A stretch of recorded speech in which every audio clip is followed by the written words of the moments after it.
E aí, pessoal, tudo bem com vocês? Vamos para mais uma aula e dessa vez nós vamos falar de anestésicos locais.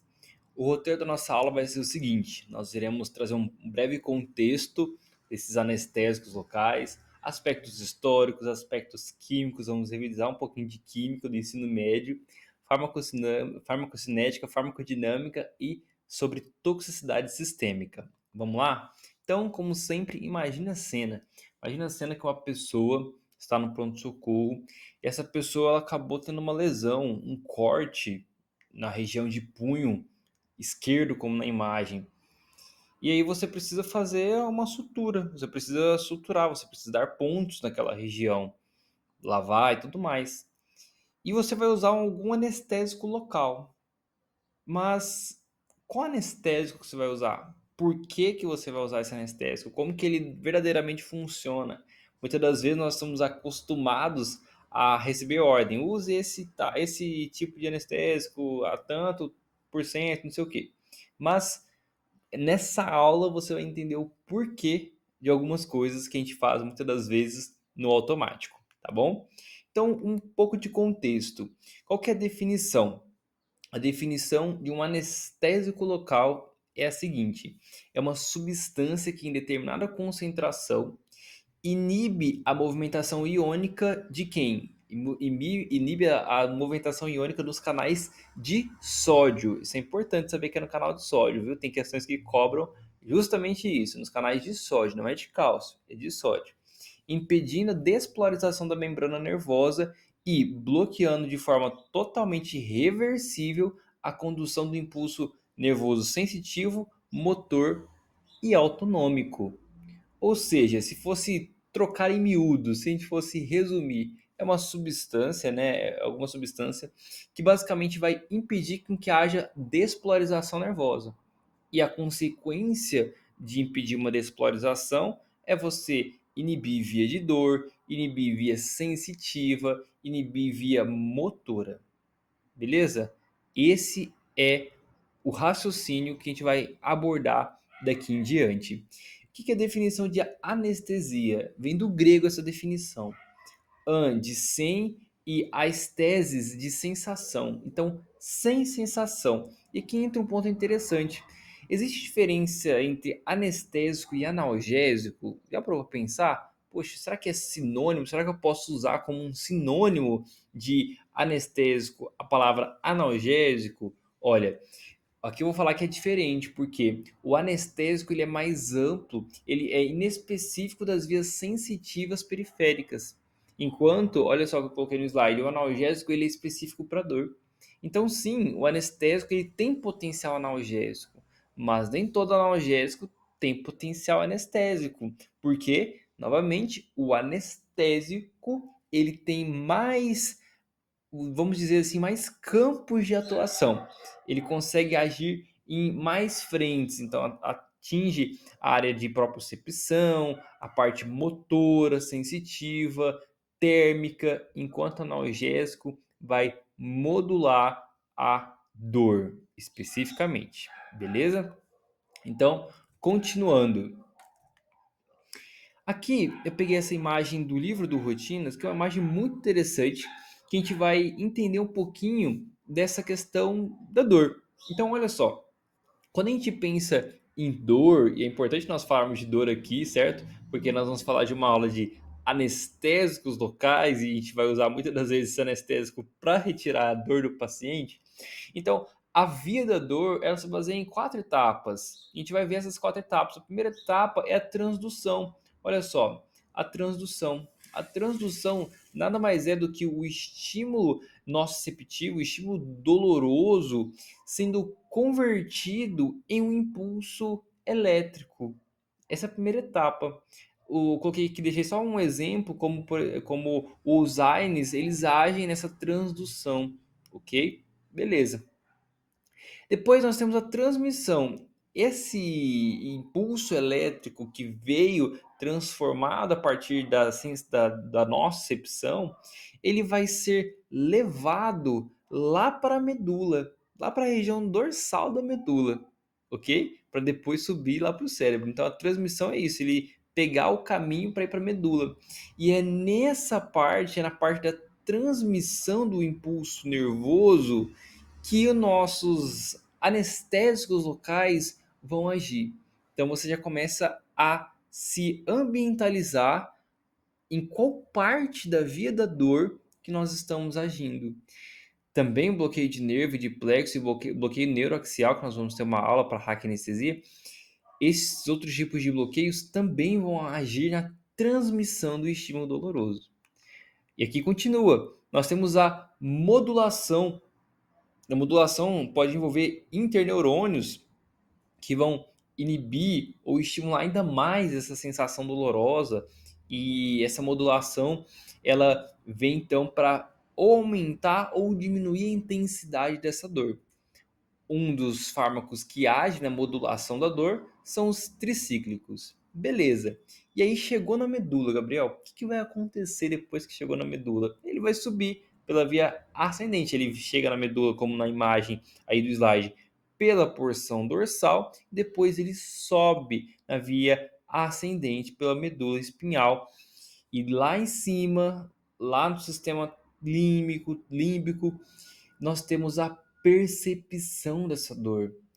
Tem fármacos que agem também nessa parte, que são os opioides, anticonvulsivantes, benzodiazepínicos. Então vocês percebem que existem 4 pontos: a transdução, que é o estímulo nociceptivo sendo transformado em impulso elétrico, a transmissão desse impulso elétrico lá para a medula. Na medula, nós temos a modulação com interneurônios, pode amplificar ou diminuir essa intensidade da dor. E depois nós temos a percepção lá em áreas centrais. Isso é muito interessante. Tem fármacos que agem em cada uma dessas vias. Beleza? Então, nós já estamos contextualizados. Eu estou falando de um anestésico local que vai agir na via da transmissão do estímulo doloroso. Lembra da definição? Que o anestésico local, isso eu vou repetir para você gravar, ele é aquela substância que vai impedir com que haja despolarização. Ele vai impedir de qual forma? Ele vai impedir inibindo a movimentação de íons de sódio que entra dentro da célula e despolariza essa célula, que carrega o estímulo nervoso. Ele vai impedir isso e nós vamos entender na aula como. Beleza, mas nós estamos falando de via. E quando a gente fala de via, existe aquele que está transmitindo. E o que está transmitindo são as fibras. Mas quais fibras que são essas? Essa que é a pergunta que a gente tem que fazer. Quais fibras que são essas? Então, nós não temos apenas um tipo de fibra. Na aula do sistema nervoso autônomo, inclusive, nós revisamos algumas fibras, vocês lembram? Na aula do sistema nervoso autônomo, eu falei da fibra tipo B e da fibra tipo C. A fibra tipo B como uma fibra pré-ganglionar e a fibra tipo C como pós-ganglionar. Lembra lá que eu falei? A e B eram mielínicas, C amielínico. Ok. Então, eu vou mostrar mais ou menos o contexto. Lembra que eu falei que está vindo um nervo que está entrando lá na porção dorsal da medula? Pois é, mas esse nervo, ele não é tipo simplesmente um nervo. Entra na medula um feixe nervoso.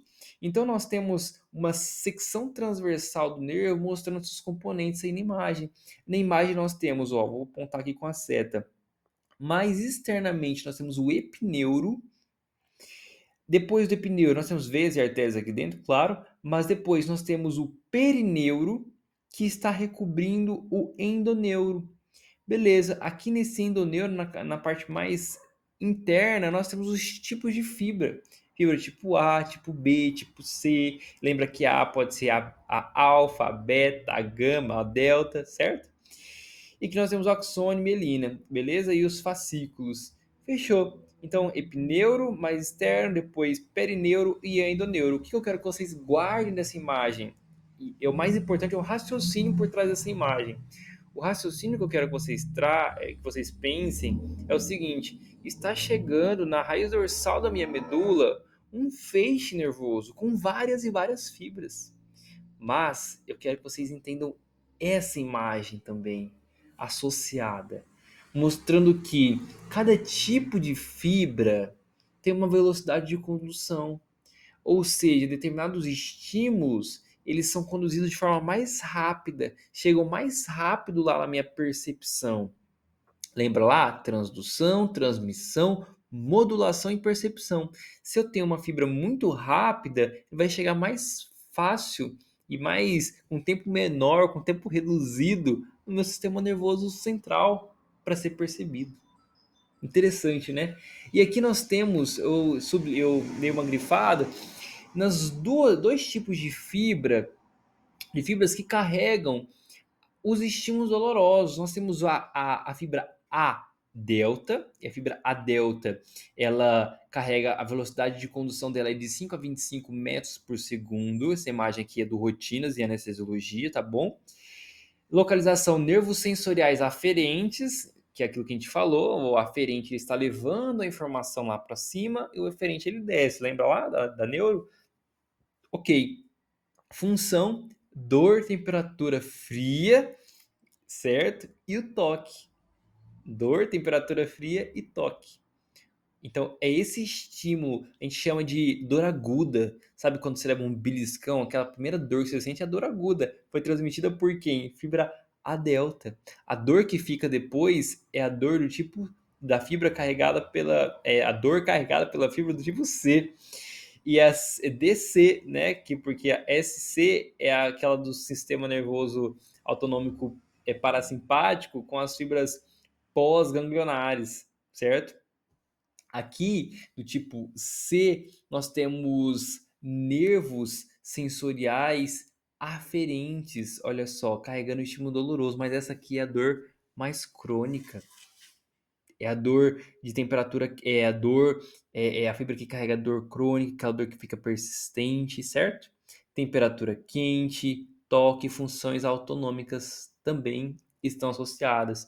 Lembra que eu expliquei, né, ó, da aula do sistema nervoso autônomo, sistema nervoso autônomo simpático, o parasimpático, né, parasimpático com aquela fibra que chega perto do órgão efetor, a pós-ganglionar, a pré-ganglionar, ganglionar bem grande, a diferença do simpático, o simpático tem uma pré-ganglionar pequenininha e pós-ganglionar maior, enfim, qualquer dúvida que você tiver de sistema nervoso autônomo, a gente fez uma aula completa, tá bom?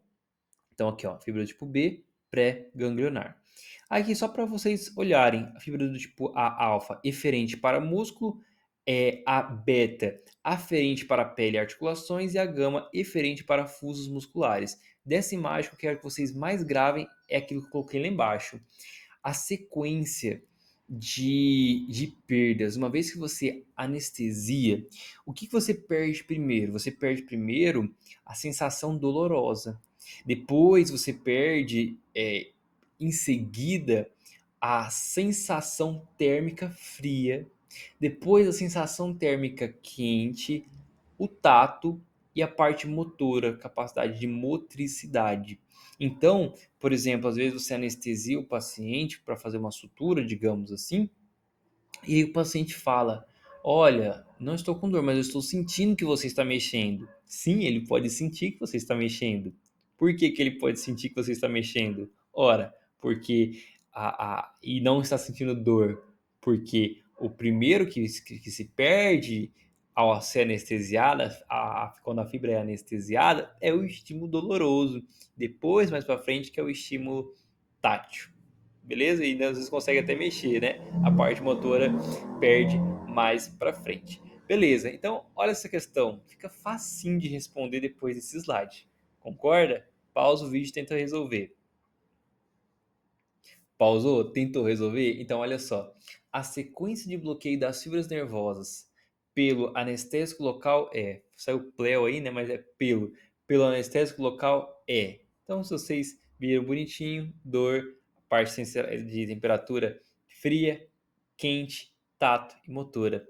Bonitinha, né, gente? Questão 2020 do IANSP, tá? Então, só saber as perdas, a sequência gradual das perdas. Agora vamos para o aspecto histórico. Nós já entendemos um pouquinho, nós já entendemos a ideia de que o anestésico, a anestesia é a remoção da sensação, que pode ser sensação, como a gente viu aqui, dolorosa, sensação térmica, sensação de propriocepção, de tato e sensação motora, né? Então, o anestésico ele é diferente do analgésico. O analgésico é mais específico para dor, o anestésico é mais inespecífico pela via sensitiva. E revisamos um pouquinho das vias dolorosas, da via da dor, na verdade. Então, transdução do sinal, tem o estímulo nosso de dor, os nervos nociceptivos eles vão captar esse estímulo doloroso, transformando ele em um impulso elétrico. Nós temos a transmissão que vai direcionar esse caminho lá para a medula e depois nós temos a modulação que pode intensificar ou diminuir esse estímulo e a percepção lá a nível central. E o anestésico local ele entra na via da transmissão, porque a definição do anestésico local é uma substância que impede a movimentação de íons de sódio para o interior da minha membrana celular, que acabaria fazendo uma despolarização. Como eu impeço ele, eu evito despolarização. Beleza, aspecto histórico agora. O aspecto histórico que os livros trazem dos anestésicos locais é o seguinte: dizem que, reza a lenda, né, que no século XIX os viajantes europeus foram visitar os americanos, os povos das Américas, os andinos, e perceberam que eles mascavam a folha da coca. E quando eles mascavam a folha da coca, além de diminuir a fome deles, eles ficavam com uma sensação anestesiada na boca. Foi em 1860 que o Niemann ele isolou o alcaloide cocaína. Beleza. Em 1884, o Kohler ele fez a primeira anestesia oftálmica usando essa substância para anestesiar. E um ano depois, o Halsted ele fez o bloqueio de nervo periférico com essa mesma substância. Qual que era o grande problema, gente? O grande problema quando você usava cocaína é óbvio para a gente hoje, né? A parte de alterações sistêmicas, porque a pessoa pode se intoxicar. Então, efeitos simpáticos na parte de midríase, taquicardia, etc. E nós temos também a questão da dependência, beleza? Então, depois eles conseguiram isolar qual que era a estrutura química da cocaína, que era um éster do ácido benzoico. E a partir disso, eles conseguiram sintetizar outras substâncias. Então, nós temos a benzocaína em 1890, procaína em 1905 e a tetracaína em 1930. Porém, o metabolismo da maioria desses ésteres resulta na produção do PABA. O que é o PABA? É o para-aminobenzoico. E esse para-aminobenzoico ele tem muita reação de hipersensibilidade. Os pacientes com anestésicos locais derivados do éster, eles, na maior parte das vezes, eles têm reação de hipersensibilidade.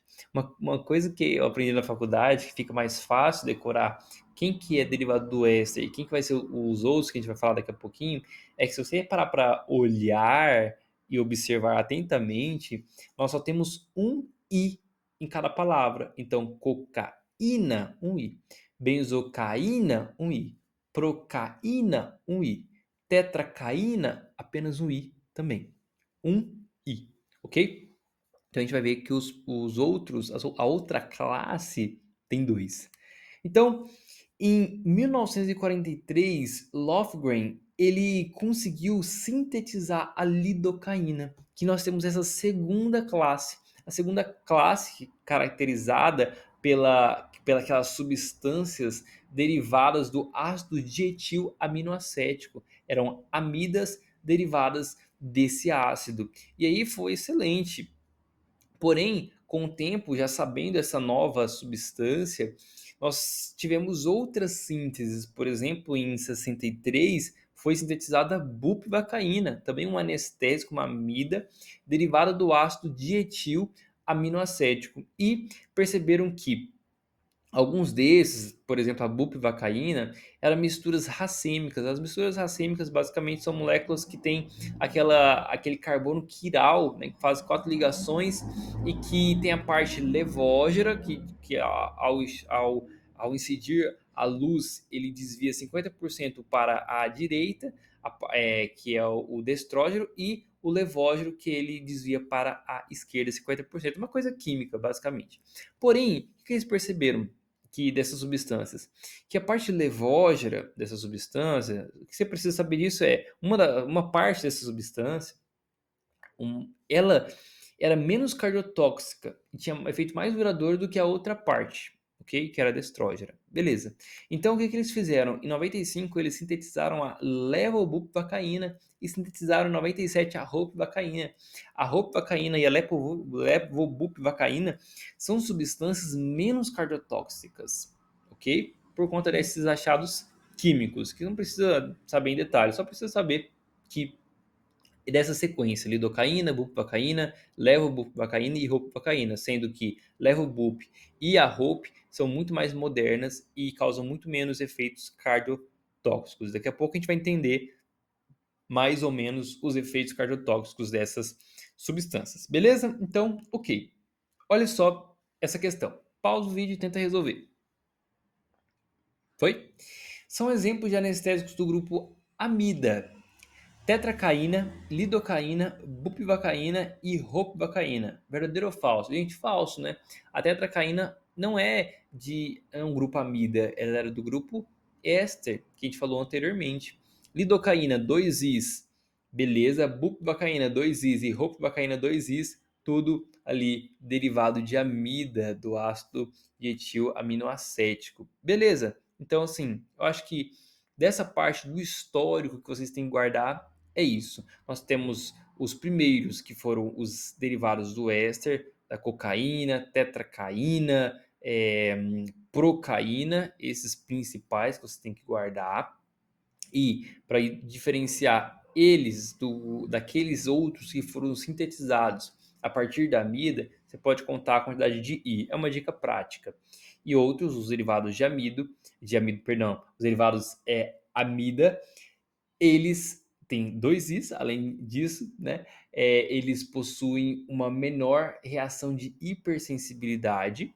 Nós temos lá a lidocaína, sendo a primeira, depois bupivacaína, e nós temos a levobupivacaína e a ropivacaína. Beleza? Acho que dessa parte do aspecto histórico, o principal é isso daí. Saber reconhecer quem que é amida e quem que é éster. Eles gostam de cobrar isso nas questões. Beleza. Agora vamos para os aspectos químicos. Então, aspectos químicos. Quando a gente olha para essa molécula, para a molécula do anestésico local, nós temos três partes. Três partes. A primeira parte, mais à esquerda da tela, está o grupo aromático. O grupo aromático.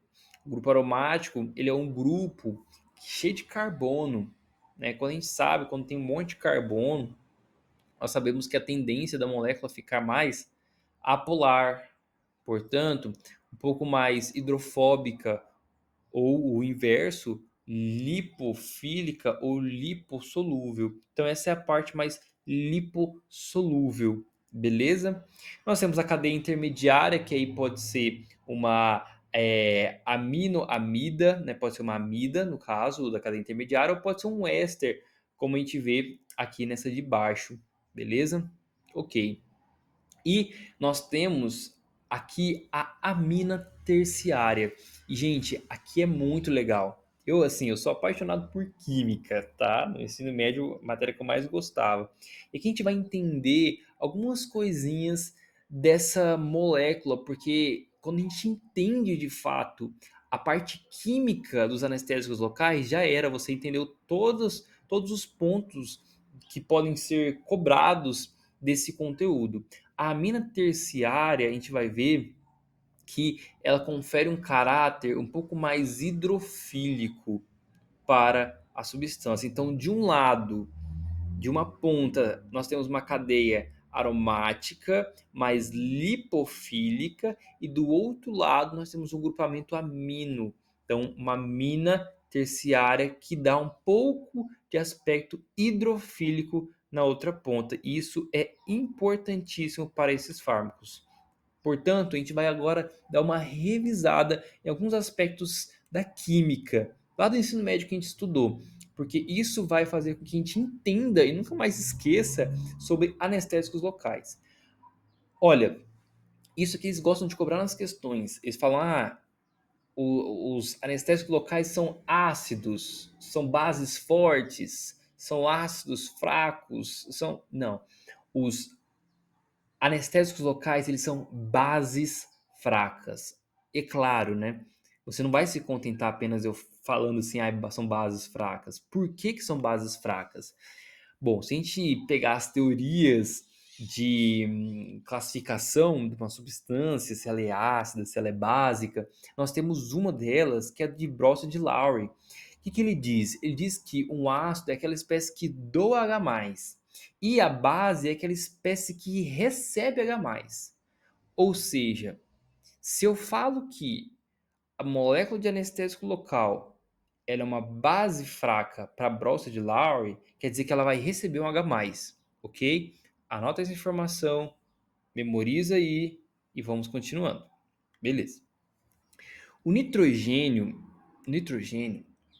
ele tem esse número atômico de 7. Quando a gente faz a distribuição de Linus Pauling, sim, você achou que nunca mais ia usar, né? Pois é. Quando a gente faz a distribuição de Linus Pauling para o nitrogênio, nós temos um S2, dois S2 e dois P3. O 2P3 ele fica na camada de valência, que é aquela última camada, e que ele possui 5 elétrons. Para ele completar o octeto, lembra lá os 8 elétrons da camada de valência, para ele ficar mais estável? Pois é. Então, para ele completar esses 8 elétrons, ele precisa fazer mais quantas ligações? Se tem 5 e precisa de 8, mais 3 ligações. Beleza. Então, ele vai ocupar essas 3 partes aqui, ó, essas 3 ligações. Mas você concorda comigo que uma vez que ocupa essas 3 ligações, ainda sobra um par de elétron? Você estava lembrando lá da química? Pois é, ó, sobra um par de elétron aqui. A gente fez a distribuição, certo? Um S2, 2S2, 2P3, ficou 5 elétrons. E precisa de mais 3, ó, 5 elétrons aqui, mas precisa de 3 ligações para completar a sua valência, seu octeto. Beleza, mas vai sobrar um par de elétron. E é esse um par de elétron, aqui, ó, esse um par de elétron que vai receber o H+. É por isso que a gente fala que é uma base fraca. Porque a base fraca para Bronson de Lowry é aquela espécie que recebe o H+. Tá bom, beleza. Quando a gente pensa em nitrogênio e as ligações que ele faz, nós temos essas classificações. A primeira aqui, quando é um nitrogênio, aqui seria NH2, tá? Faltou 2 aqui. Mas quando o nitrogênio ele está ligado a duas moléculas de hidrogênio e um outro radical, é uma amina primária, uma amina primária. Quando o nitrogênio ele está ligado a dois radicais e também tem uma ligação com o hidrogênio, é uma amina secundária. E quando ele está ligado com nenhum hidrogênio, ele só está ligado com outros radicais, é uma amina terciária, ou seja, para primária, secundária e terciária é o número de hidrogênios que foi substituído, basicamente, certo? Então, como a gente viu anteriormente, nós temos que o anestésico local é uma amina terciária, então substituiu todos os hidrogênios. Então, tenho três outros radicais aqui na minha molécula, formando esse grupamento amino terciário, e no caso do anestésico local, ele é tudo fazendo conexões, né, fazendo ligações com o carbono. Beleza, mas sempre vai sobrar esses dois elétrons. Tá, então olha só.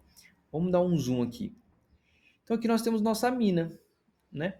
Nossa amina terciária, não tem nenhum hidrogênio que ele está ligado, ele doou todos os nitrogênios e sobraram dois elétrons. Beleza, isso faz com que essa molécula esteja capaz de receber, de fazer uma ligação com o hidrogênio, uma ligação de hidrogênio de polo.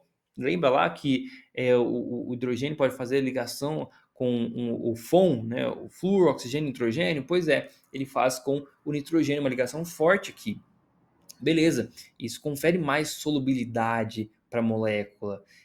E a molécula, eu vou explicar mais para frente, mas elas têm o grau não ionizado e ionizado. Daqui a pouco eu vou explicar. Mas até aqui eu quero que você entenda esses conceitos que eu falei. Nós estamos diante de um anestésico local que tem uma amina terciária e tem um par de elétrons sobrando. Então, beleza.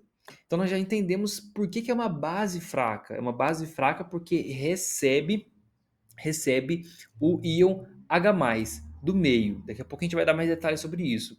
E você pode se perguntar assim, por que é fraco e não forte? Porque, gente, eu vou explicar isso aqui rapidinho. Porque quando tem a ocupação dessas três ligações, esses dois elétrons, quando é secundário, só tem duas ligações aqui, tirando o hidrogênio, né? Quando só tem outra substituição de dois outros radicais além do hidrogênio, nós temos que os dois pares o par de elétrons, então os dois elétrons sobrando, eles ficam muito expostos para ligarem com outra substância. Quando nós temos uma mina terciária, isso é questão de física mesmo. Quando nós temos uma mina terciária, essas nuvens carregadas aqui de ligação dessas três faz com que esses dois elétrons fiquem mais difíceis de serem encontrados, digamos assim, de serem achados pela outra substância. Então, é por conta dessa organização espacial que ela se torna fraca. Tem gente que nem considera como uma base, porque é muito difícil dela receber esse H+, mas acaba recebendo e é classificado como uma base fraca.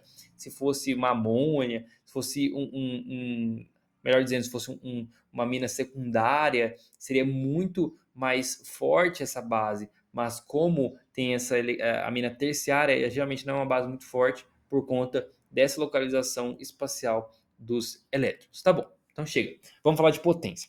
Beleza, já entendemos que é uma base fraca. E o que é potência? Potência nada mais é do que, por exemplo, quando a gente vai comparar dois anestésicos. Aquele que eu preciso colocar menos dose para gerar maior efeito é o mais potente, certo? Então, por exemplo, se eu preciso de 1 ml de uma substância para anestesiar e outra eu preciso só de meio para anestesiar ao mesmo tanto, eu digo que essa segunda, que eu usei só meio, é mais potente, porque com menos eu dei mais efeito, ou efeito igual a uma outra substância com uma quantidade de ml maior, beleza? Isso é potência.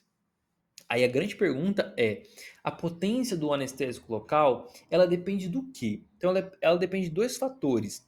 A potência depende da lipossolubilidade da molécula, ou seja, da capacidade dessa molécula de ser solúvel em um meio lipídico, em um meio apolar, ok? A gente vai entender isso. Então, basicamente, a capacidade da molécula penetrar na dupla camada fosfolipídica, beleza? Essa lipossolubilidade e também a quantidade de carbonos, porque é a mesma coisa, quando eu aumento a quantidade de carbonos, hidrocarbonetos, eu faço com que minha molécula fique mais apolar fica mais lipossolúvel. Lipossolúvel é aquilo que confere maior potência. Vocês vão entender por que disso, por que confere maior potência. Mas por enquanto saibam isso. Saiba que para aumentar a potência, ele precisa ser bastante lipossolúvel né, ter uma grande quantidade de carbonos, de grupos de carbonos ligados à sua molécula. Beleza. Daqui a pouco eu vou amarrar todas essas ideias. Vai fixando, vai anotando. Latência. O que é latência? Latência basicamente significa o tempo necessário depois de eu administrar uma substância para ela fazer efeito. Então tem fármacos, tem anestésicos locais que eles têm um tempo de latência menor do que outros. Ou seja, eu administro em duas pessoas. Em uma eu administro o anestésico A, na outra eu administro o anestésico B. Aquele com a menor latência é aquele que chegou mais rápido, fez um efeito mais rápido. Essa é a ideia que eu quero que vocês tenham de latência. Beleza, então, olha, é o tempo que depois que eu fiz a administração, ele tem o efeito. Tá, anotem isso, tá de conceito. Beleza? Continuando. Qual que é a relação da latência com o grau de ionização? É uma relação inversa. E aqui eu quero que você se concentre. Porque o grau de ionização ele tem a ver com pKa e com o meio que é dissolvido. Aí aqui provavelmente você esteja mais ou menos assim, né? Meu Deus do céu, pKa, grau de ionização, o que é isso, meu Deus?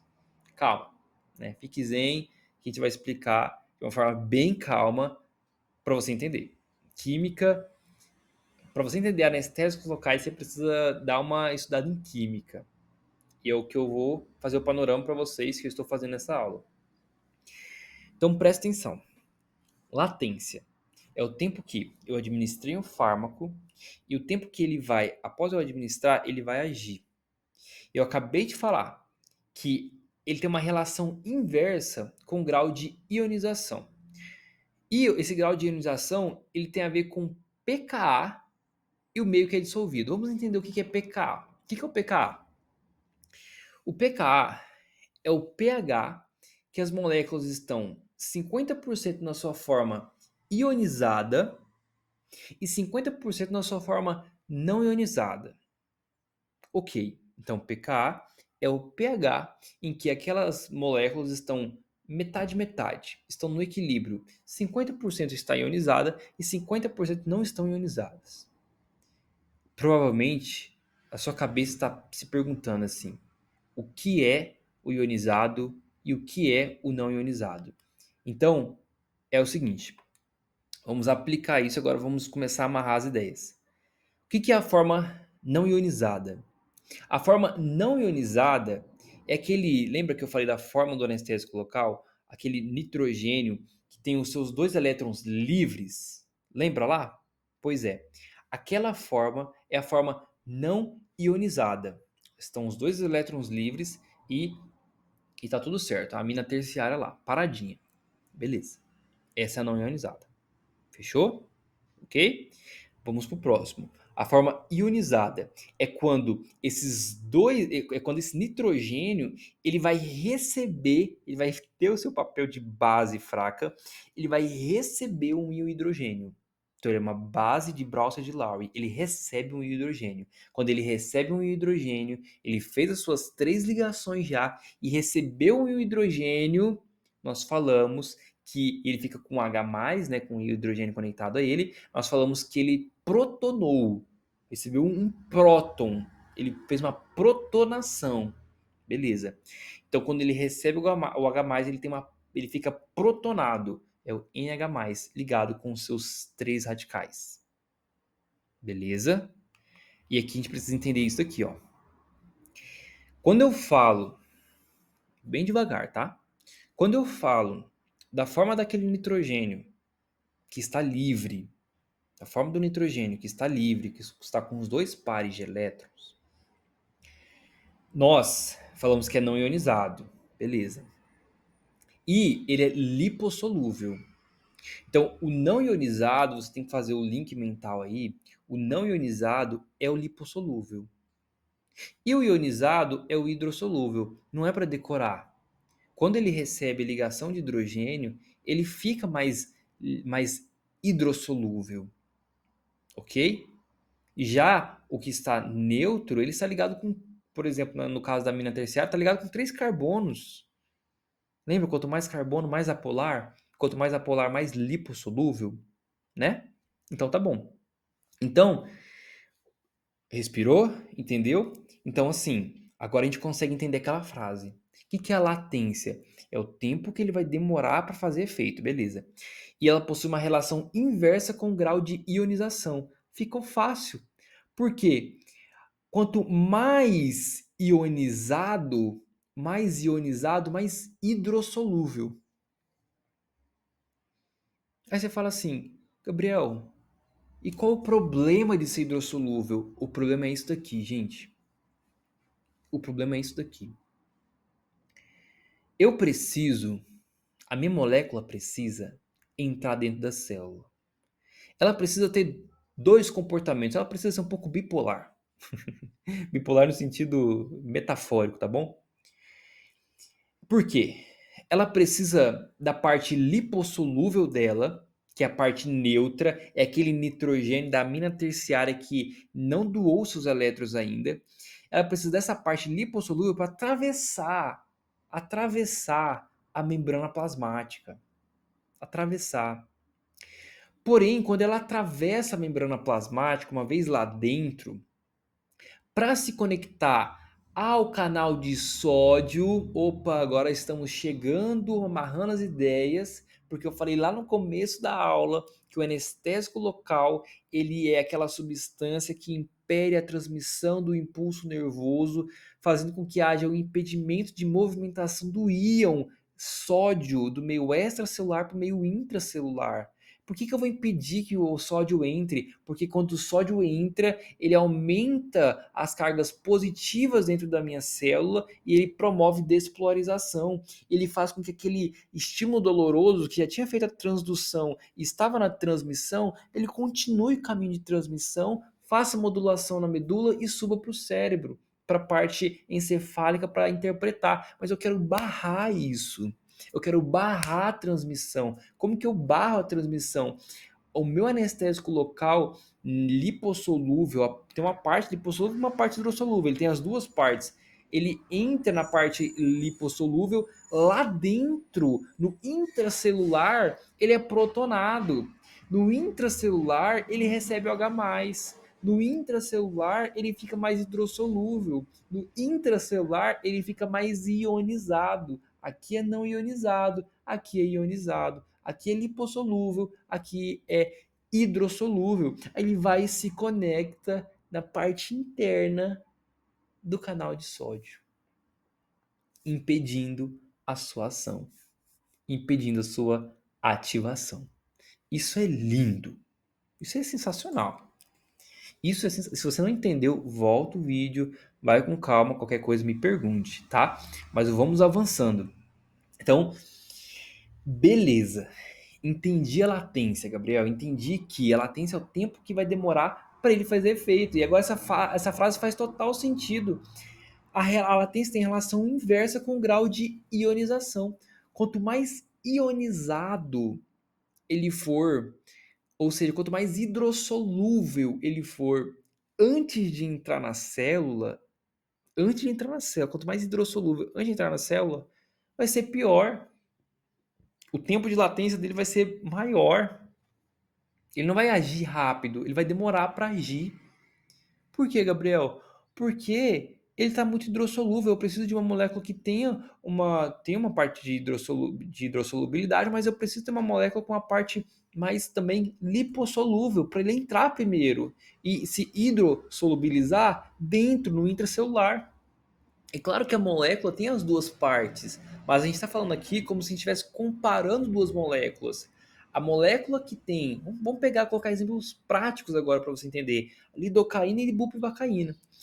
A molécula que tem um grau de ionização menor, ou seja, a molécula que tem um grau de hidrossolubilidade menor, portanto, um grau de lipossolubilidade maior do que a outra, ela vai entrar mais rápido, ela vai agir de forma mais rápida. Entendeu o raciocínio? Se ela tem, comparando duas moléculas, dois anestésicos locais, aquela que tiver menos, que ela tiver uma maior quantidade de moléculas não ionizadas, ela entra mais rápido. Porque lipossolubilidade atravessa a membrana. Lá dentro ele fica ionizado. Beleza. Agora olha para a tela. pH fisiológico. O pH fisiológico é de 7,4, média, né?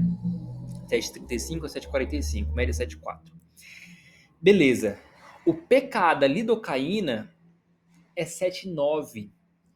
Todos os anestésicos locais têm pH acima do pKa, acima do pH, beleza? Fisiológico.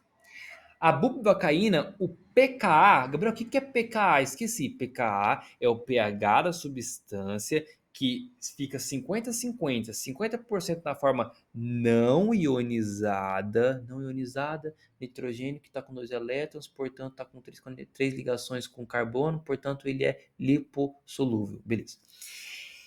E Então, forma não ionizada e a forma ionizada, 50% da forma ionizada. A forma ionizada, beleza, o nitrogênio recebeu a ligação com o hidrogênio, se recebeu ligação com o hidrogênio, uma ligação forte, de polo, fez ali uma ligação mais polarizada, então nós temos ali uma relação mais solúvel, então é hidrossolúvel, isso aí.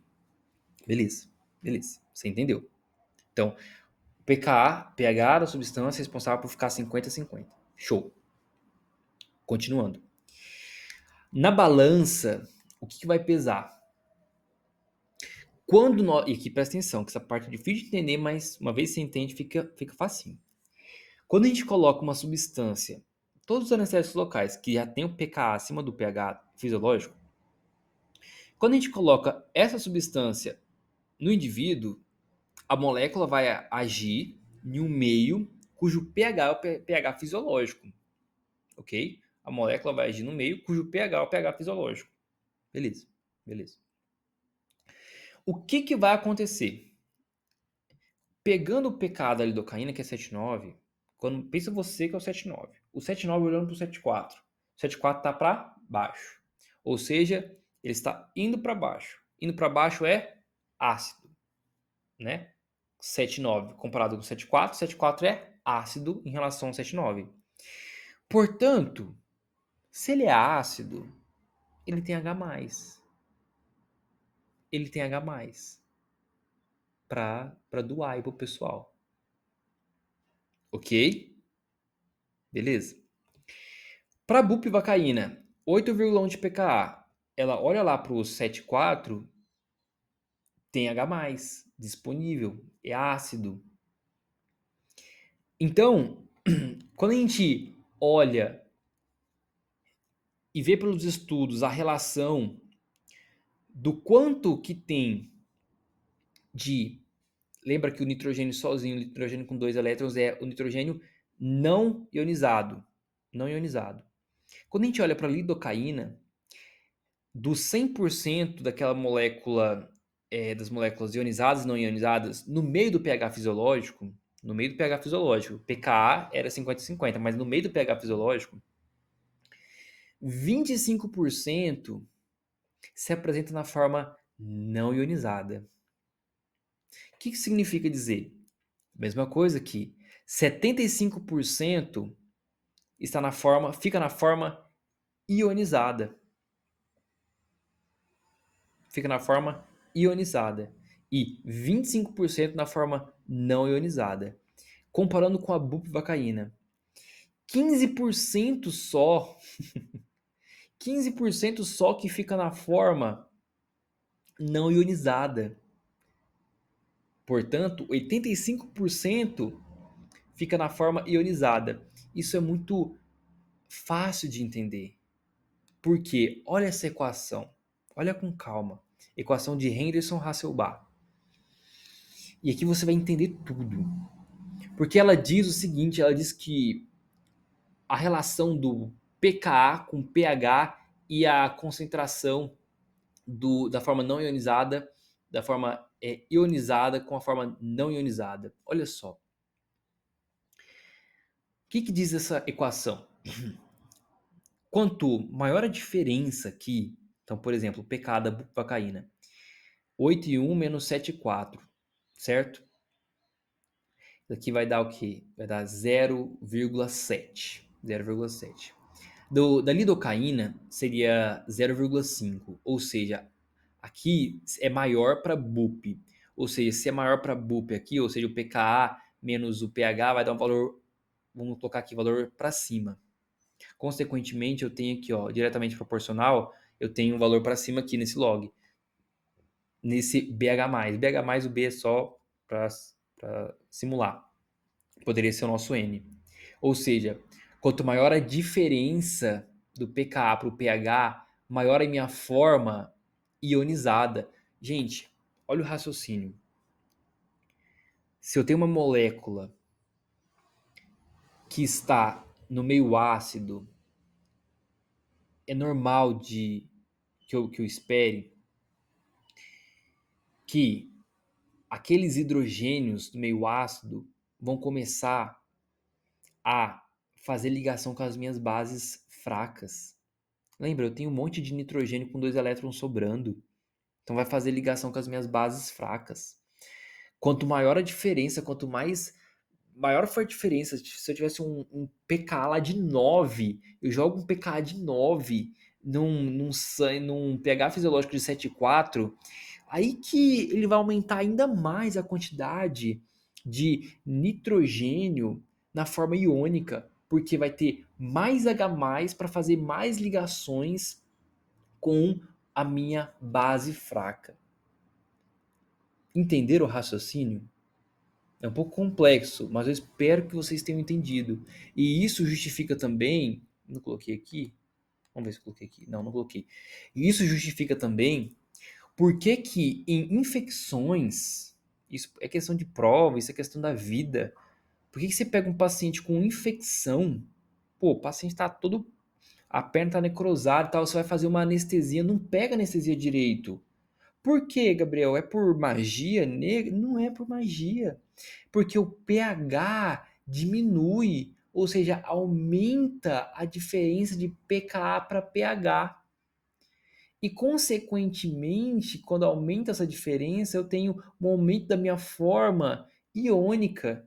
E sabe qual que é o problema da minha forma iônica? Que ela tem uma relação inversa com a latência. Porque quanto mais formas iônicas eu tenho na minha molécula, mais difícil é para ela entrar dentro da minha bicamada fosfolipídica. Vai ficar para o lado de fora a maior parte das substâncias. Poucas que vão conseguir atravessar a bicamada fosfolipídica, que é lipídio, que é gordura, que precisaria de uma molécula mais lipossolúvel. É por isso que a lidocaína tem uma ação mais rápida do que a bupivacaína. A bupivacaína tem 85% de forma ionizada. Então vamos colocar 85%, não é assim, tá? Mas só para vocês entenderem didaticamente. Naquela membrana bicamada fosfolipídica, 85% fica do lado de fora e só 15% que entra. Da lidocaína, que tem 75%, 75% fica do lado de fora e 25% entra. Ou seja, entra mais rápido, entra mais, tem uma ação mais rápida. No caso de uma infecção local, a gente teria isso também, digamos que está muito infectado, 90% se ionizou, só 10 que vão passar. Por isso que numa infecção pega menos anestesia local. Por isso, tá bom? Então, latência é relação inversa com grau de ionização. Quanto mais ionizado, mais demorado vai ser para agir o meu fármaco. E o pKa e o meio que é dissolvido importa para a gente interpretar. Se você ficou com alguma dúvida disso, eu sei que é complexo. Tenta voltar e resolver a sua dúvida com o vídeo mesmo. Se não conseguir, me manda mensagem que eu te explico. Então vamos avançando. Aqui é só para vocês entenderem aquilo que a gente tinha falado, é um gráfico, uma tabela também lá do Rotinas, e fala sobre a questão do número de átomos de carbono. Quanto mais átomos de carbono, maior a lipossolubilidade, e que nós temos o pKa. Então, olha, eu não comentei, eu comentei isso, né, da potência. Basicamente, a potência, eu falei que a potência é aquela capacidade da molécula, se comparado uma com a outra, com menos quantidade você tem mais ação. Por quê? A potência está muito relacionada com a lipossolubilidade. Lembra que eu falei? Potência está relacionada com lipossolubilidade e com quantidade de carbonos. É claro, porque quanto maior a quantidade de carbono, mais lipossolúvel. E o lipossolúvel ele atravessa mais rápido. Aí você sabe por quê? Você pode até falar mais chique para mim. Você vai falar assim, claro, Gabriel, porque quanto mais lipossolúvel, mais formas não ionizadas. Então, mais rápido ele entra. E se ele entra mais rápido ou entra em maior quantidade, maior a minha ação, maior a minha potência. Beleza? Ótimo. Vocês estão entendendo. Tenho certeza que vocês estão entendendo. Eu espero. Para a gente fechar essa parte dos aspectos químicos, nós temos a duração. Como que é a duração? Beleza, eu injetei lá no paciente o anestésico local. E quanto tempo que ele vai ficar? Isso depende, é multifatorial. Então depende da concentração do fármaco que eu coloquei. Vai depender também, ó, protein, né? Proteína. Vai depender da ligação às proteínas plasmáticas. Se é um anestésico que se liga a muitas proteínas plasmáticas, vai demorar mais para ele fazer efeito, vai demorar mais também para sair do corpo. E depende também da vascularização local, tá? Beleza, olha essa questão, pausa o vídeo e tenta você responder. Respondeu, então resposta correta você marcou, né? Lá, ó, com relação às propriedades físico-químicas dos anestésicos locais, na alternativa correta. A solubilidade lipídica ajuda a determinar a potência de um anestésico perfeito. Quanto maior lipossolúvel, mais será a porção não iônica, consequentemente ele vai entrar no interior da minha célula, da minha membrana plasmática e vai impedir a transmissão do impulso nervoso, portanto ele é muito potente. B, a latência de um anestésico depende principalmente da sua concentração? Não, não. O que a gente falou da latência, pessoal? A gente bateu muito na tecla. Latência depende do pKa e do meio que é dissolvido. Ó, pKa e meio que é dissolvido, não da concentração. Beleza. Os anestésicos são ácidos fracos? Não, são bases fracas. Aqui a gente já sabe, brossa de Lowry está com N, o nitrogênio com 2 elétrons. Ele vai receber carga, vai receber hidrogênio, ele é uma base. Ele é fraco porque o comportamento da nuvem de elétrons faz com que esses 2 elétrons fiquem um pouco mais escondidos do que se fosse uma mina secundária. Beleza. D, a duração da ação de um anestésico está relacionada ao seu pKa? Não, isso aqui é latência. A duração está relacionado, é multifatorial, mas está relacionado principalmente com a ligação às proteínas plasmáticas. Beleza, de uma forma rápida, a gente vai passar pela farmacocinética. Então, farmacocinética, quando a gente entende aqui dos anestésicos locais, e também farmacocinética de forma geral, a gente fala, né, que é dividido em absorção, distribuição, metabolismo e a excreção do fármaco. Então, absorção. A absorção do anestésico local depende do quê? Depende de perfusão tecidual, depende da dose, do volume administrado, da adição ou não do vasoconstritor e do perfil do anestésico. Se ele é mais potente, se ele não é. O que eu quero que vocês gravem nessa parte? Absorção, só pensar, né? Por exemplo, paciente, você vai anestesiar uma pele íntegra. É diferente de você anestesiar uma mucosa. A mucosa tem pouca barreira. Vai penetrar muito mais fácil do que uma pele íntegra, entende? No Rotinas ele traz isso que talvez seja importante vocês saberem. A taxa de absorção sistêmica é proporcional à vascularização do local de injeção. Então, o intravenoso é maior do que o traqueal, que é maior que o intercostal, maior do que o caudal, que o paracervical, o peridural, o plexo braquial, o ciático e o subcutâneo. Então, é claro, né? O intravenoso já está no meio, no meio do vaso, então super vascularizado, né? Então, a taxa de absorção sistêmica vai depender do quanto de vascularização tem naquele local. Isso é meio... faz sentido, né? Porque aí você tem uma distribuição para todo o corpo, assim, digamos, e consequentemente você amplifica muito aquela resposta. Outra parte da absorção, que a gente falou, se vai adicionar ou não vasoconstritor. Por que geralmente se vê lá, poxa, lidocaína com vasoconstritor ou sem vasoconstritor, né? A pessoa pergunta. Por que existe essa questão do vasoconstritor? O vasoconstritor tem alguns malefícios, porque ele tem, não malefícios, mas algumas características. Ele diminui a absorção sistêmica do, do nosso anestésico local, porque o anestésico local ele tem propriedade também de vasodilatação. Quando ele faz vasodilatação, ele pode cair mais rapidamente e facilmente na circulação sistêmica.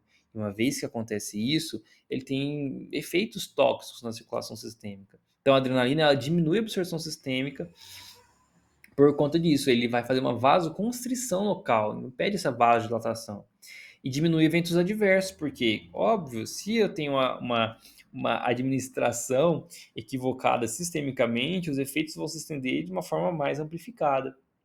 Vai aumentar a qualidade da anestesia, porque ele vai ficar mais no local, vai aumentar a duração, ele vai ficar mais naquela região e, consequentemente, ele vai exercer sua ação melhor naquele local que você quer, e não uma absorção sistêmica, ok? Mas existem doses máximas que precisam ser respeitadas, que a gente vai falar no final da aula sobre intoxicação. Então, Doses máximas dos anestésicos locais. Lidocaína sem adrenalina é 4 miligramas quilo.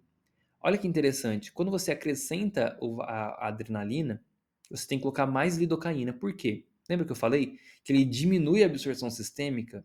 Então, você tem que colocar um pouco mais. Então, com adrenalina, você pode ir até 7 miligramas por quilo.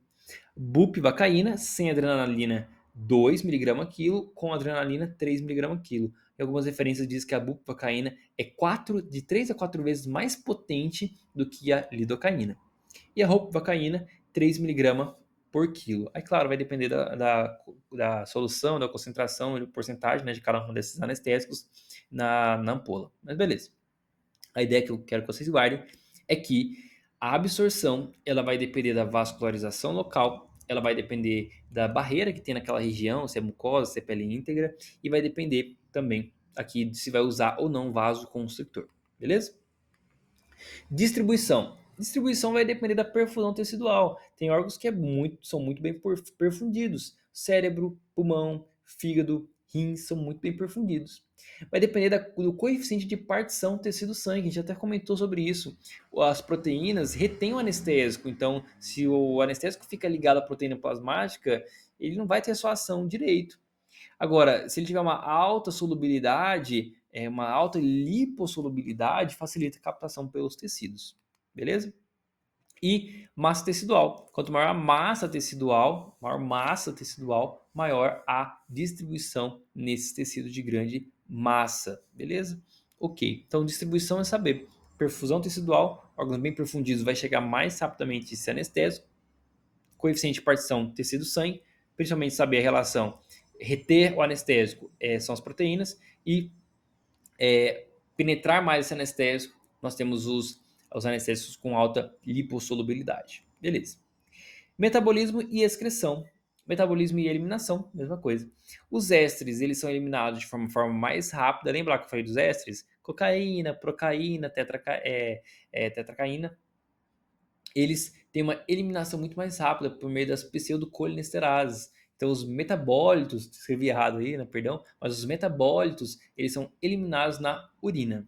E o grupamento amida, então a nossa lidocaína, a nossa bupivacaína, ropivacaína, elas são degradadas por enzimas microsomais no fígado. Elas são degradadas de forma mais lenta do que os ésteres e em recém-nascido, por exemplo, como o sistema de enzimas hepáticas estão imaturos ainda, o tempo de eliminação demora mais, beleza? Pacientes com problemas hepáticos têm que tomar muito cuidado com a retenção desses fármacos derivados da amida, ok? Ótimo. Perfeito. Farmacodinâmica. Da farmacodinâmica, gente, isso é bem simples. A gente já falou bastante da farmacodinâmica na explicação das características químicas. Eu só quero repassar algumas coisas com vocês para finalizar a nossa aula. Da farmacodinâmica, nós temos a farmacodinâmica a distribuição, né, desse fármaco para o nosso corpo. Então, nós temos que, quando o anestésico local ele é administrado, nós sabemos o quê? Sabemos que a farmacocinética é aquilo que o corpo faz com o medicamento, né? Como que ele vai absorver, como que ele vai distribuir, como que ele vai metabolizar, como que ele vai excretar. Isso é o que o corpo faz com o fármaco. Agora, a farmacodinâmica é o que o fármaco faz com o corpo, e basicamente explicou muito isso, certo? Basicamente, nós temos a ideia de que no interior da minha célula ela tem um potencial negativo, porque eu tenho a bomba de sódio e potássio. A bomba de sódio e potássio joga sódio para fora, 3 moléculas de sódio para fora e 2 moléculas de potássio para dentro. Então eu tenho uma carga negativa no interior da minha célula de menos 50, geralmente menos 70, menos 90 milivolts. Por volta de menos 50 milivolts, ou seja, se for ganhar uma carga positiva e saindo lá de menos 70, menos 60, chegando a menos 50, então de menos 50 até chegar a zero, nós já temos que o estímulo para a propagação do potencial de ação. Então, que é a despolarização, né? Quando a gente começa a ter uma entrada grande de canais de sódio, né? Com a abertura dos canais de sódio. E a ideia que eu quis trazer para vocês, ó, quando entra sódio, ele tem um potencial de ação. Beleza. Mas a ideia que eu quis trazer para vocês é que, ó, quando excede mais 55, os canais de sódio são ativados e aí a despolarização vem com tudo. Mas o que eu queria relembrar para vocês da farmacodinâmica é que esse anestésico local ele entra e inativa o canal de sódio, né? Ele entra de uma forma neutra lá dentro, ele recebe o próton que fica na forma ionizada lá dentro e se liga no sítio de ligação do anestésico lá no canal de sódio, impedindo com que haja essa despolarização. É isso que vocês precisam saber da farmacodinâmica. O anestésico local ele entra e vai lá no interior, na parte inferior do canal de sódio, impedindo a sua ativação. Para finalizarmos, toxicidade sistêmica. Então, existem alguns sintomas quando você coloca doses a mais do que o necessário de o anestésico local para esse indivíduo. Ele pode relatar formigamento de língua e lábios, gosto metálico na boca, zumbido, distúrbios visuais, agitação, dificuldade da fala, abalos musculares, convulsão, pode convulsionar sim, inconsciência, como até parada cardíaca.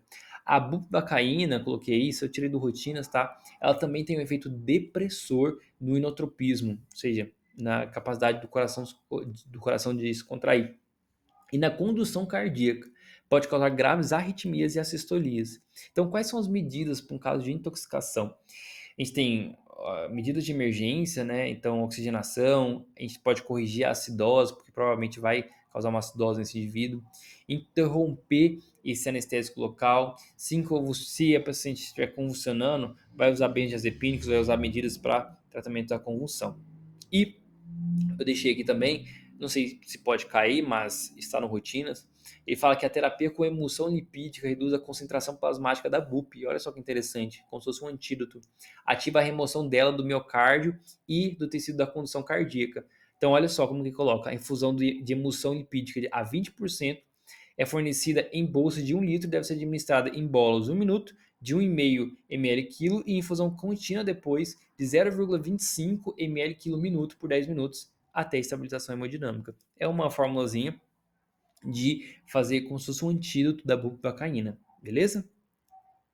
Prevenção. Então, nunca ultrapassar doses recomendadas para a via ser utilizada, usar doses e concentrações mínimas para o efeito desejado, então trabalhar com maior potência. 3. Sempre aspirar antes de injetar, então vai injetar a lidocaína, a bupivacaína, enfim, aspira antes de injetar, porque previne principalmente esses acidentes de punção, injetar na circulação sistêmica, enfim. Em locais, por exemplo, períneo, couro cabeludo que sangra bastante, tem que sempre cuidar com isso. 4. Usar solução de adrenalina, né? Foi errado ali. Quando indicado, então, se for indicado, usar essa solução para fazer o maior efeito daquela anestesia. 5. Se possível, bloqueio anestésico com ultrassom. E 6. Só deve ser usado em lugares com recurso para tratar suas reações adversas, né? O paciente pode ter uma parada, como a gente falou. Para a gente finalizar, última questãozinha para vocês fazerem. Pausa o vídeo e tenta resolver. Foi? Então, olha só. Paciente que está sendo submetido a drenagem de abscesso com anestesia local refere durante o procedimento gosto metálico na boca. Qual que é a principal hipótese? Poxa, gosto metálico na boca a gente já viu. Resultado de intoxicação anestésica. Não tem nada a ver com ansiedade, com alergia, com um processo infeccioso, com dor. Não, é intoxicação. Beleza? Gente, então assim, uma aula comprida é mais de 1 hora de aula. Mas a ideia que eu quis trazer para vocês, eu espero que vocês tenham gostado da aula, como eu também gostei de preparar uma aula muito rica na parte de química que a gente revisa. E o principal desse tipo de aula de anestésicos locais é vocês entenderem os princípios por trás daquilo que acontece.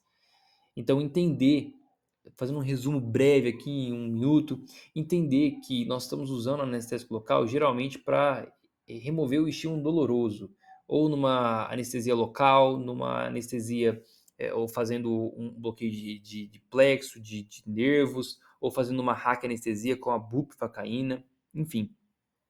A gente vai usar de alguma forma para beneficiar o paciente. Então nós temos que entender qual que é o mecanismo da dor, transdução, modular, a transdução do sinal, transmissão, a modulação e a percepção da dor. Nós estamos agindo lá na transmissão da dor, entender que é canal de de sódio que nós estamos falando.